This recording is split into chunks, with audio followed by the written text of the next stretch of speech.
Hi, not sure how to start this, but for my event, I went to something from the author Dave Barry, and he wrote a book called, it's a very long title, You Can Date Boys When You're 40, Dave Barry on Parenting and Other Topics He Knows Very Little About.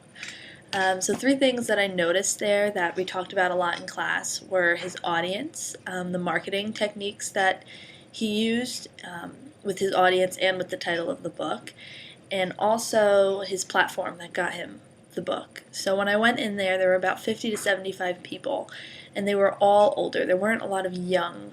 I would say the average age was about 30 to 60, but he's 66 himself, so it makes sense that his marketing team would target that audience.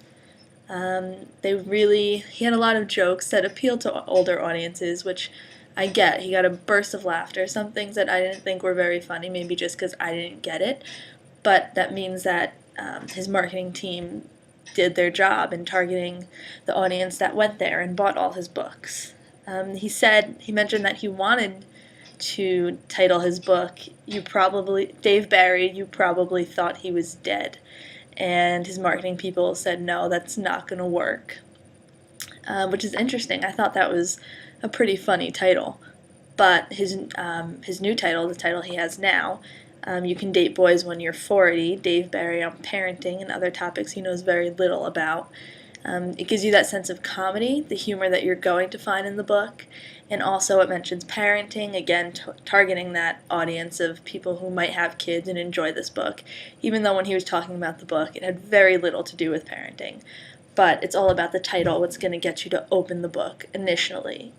And so he was good with that. He had a platform already. He was writing humorous articles and daily journals and Chicken Soup for the Soul. He was in Reader's Digest.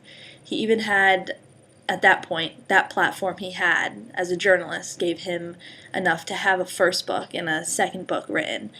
And then from there, he got a TV show. He was involved with movies to give him the platform for this book that he just put out. So, yeah, that's what I learned from him, that marketing is important, finding your audience that's going to buy your books, that's going to open them and share them with their friends who are in the same demographic. And also the platform you have that got him to that point, which was his movies, his books, his TV show. So, yeah.